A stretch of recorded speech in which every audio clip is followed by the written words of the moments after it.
একটা ছোট Facebook page থেকেও হাজার হাজার ফলোয়ার আনা সম্ভব অল্প সময়ের মধ্যে। একটা আইডি থেকে দ্রুতই ফলোয়ার চলে আসে, কিন্তু একটা পেজে কিন্তু সেরকমটা না। তবে আমি আজকে শেয়ার করব কিভাবে আপনারা দ্রুত আপনাদের পেজে ফলোয়ার গেইন করতে পারেন। Consistent content plan. হ্যাঁ, অবশ্যই আপনি যদি নতুন হয়ে থাকেন তাহলে আপনার একটা প্ল্যান থাকতে হবে যে আপনি কোন দিন কোন সময় কোন জিনিসটা আপলোড দিবেন। এটা যদি আপনি রেডি করতে না পারেন, চ্যাট জিপিটিতে এসে আপনার পেজের কি ক্যাটাগরি সেইটা লিখে আপনি সুন্দরভাবে তাকে বুঝিয়ে দিবেন যে আমার পেজটা কুকিং ক্যাটাগরি অথবা ব্লগিং ক্যাটাগরি। এখন আমি সপ্তাহের একটা প্ল্যান চাচ্ছি, তাহলে দেখবেন সে আপনাকে প্রতি সপ্তাহের একটা প্ল্যান রেডি করে দিবে। সো প্রতিদিন এবং সপ্তাহে নির্দিষ্ট একটা ভিডিও অথবা রিলস আপনি আপলোড দেওয়ার চেষ্টা করবেন। 2025 সালে ফেসবুক রিলস কিন্তু 60% বেশি রিচ দিচ্ছে। এর জন্য ছোট ছোট টাইমিং এর ধরেন 15 সেকেন্ড 20 সেকেন্ডের রিলস গুলা দেওয়ার চেষ্টা করবেন। তাহলে কিন্তু রিচ বাড়বে, আর রিচ বাড়লে আপনার ফলোয়ার অটোভাবে গেইন হবে। নতুন অবস্থাতে আমরা একটা ভুল করি যে ফলোয়ারের পিছনে অনেক বেশি দৌড়াদৌড়ি করে এবং অন্যান্যদের পেজে গিয়ে উল্টাপাল্টা কমেন্ট করে আসি। সাপোর্ট করলে সাপোর্ট পাবেন, ফলো করলে ফলো পাবেন। এই ধরনের কমেন্ট কিন্তু স্প্যামিং কমেন্ট। সো এই ধরনের কমেন্ট করলে আপনার পেজের যেমন সমস্যা হবে, অন্য আরেকটা পেজে যেয়ে যখন আপনি এই কমেন্টগুলো করছেন সেই পেজেরও কিন্তু রিচ এঙ্গেজমেন্ট ডাউন হয়ে যাবে।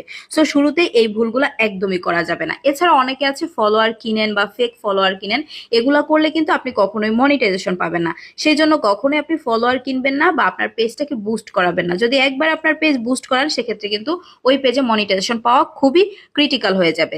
এছাড়াও আপনার কন্টেন্ট গুলো শুধু ফেসবুক ভিত্তিক না রেখে বিভিন্ন প্ল্যাটফর্মে আপলোড দেওয়ার চেষ্টা করবেন, যেমন টিকটক, ইউটিউব, ইনস্টা।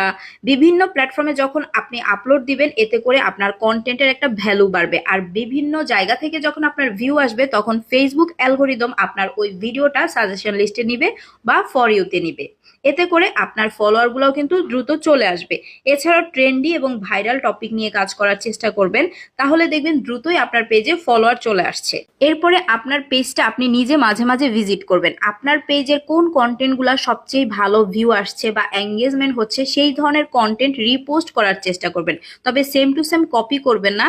ওই রিলেটেড কন্টেন্টগুলো আর একটু আপডেটেড ভার্সন হিসেবে পেজে আপলোড দেওয়ার চেষ্টা করবেন। এছাড়াও আপনার ভিডিও টাইটেল, থাম্বনেইল এগুলো কিন্তু খুবই গুরুত্বপূর্ণ। আপনি রেগুলার কন্টেন্ট আপলোড দিচ্ছেন, তবে ওগুলা যদি কোয়ালিটিফুল না হয়, আপনার যদি সুন্দর একটা থাম্বনেইল না থাকে, সুন্দর একটা টাইটেল বা সাসপেন্স যুক্ত একটা টাইটেল যদি আপনি অ্যাড করতে না পারেন, সেক্ষেত্রে কিন্তু আপনার ভিডিওতে ভিউ আসবে না। আপনি রেগুলার কাজ করবেন, তারপরেও দেখবেন ভিউ আসছে না। সো কোয়ালিটির সাথে সাথে কনসিস্টেন্টিটাও ধরে রাখার চেষ্টা করবেন। আবার এমন করবেন না যে আপনি কোয়ালিটিফুল কন্টেন্ট দিতে যে টানা 3 থেকে 4 দিন, 5-6 দিন আপনি পেজে কোনো অ্যাক্টিভিটি নাই বা কোনো ভিডিও আপলোড দিচ্ছেন না। এতে করে কিন্তু ওই কোয়ালিটিফুল কন্টেন্টের কোনোই ভ্যালু থাকবে না। সো আশা করি বুঝতে পেরেছেন। ফেসবুকে কিন্তু এখন অনেক প্রতিযোগিতা, আর এই প্রতিযোগিতার সময় যদি আপনি কোয়ালিটিফুল কন্টেন্ট বানাতে চান, সেজন্য কিন্তু দরকার হবে আপনার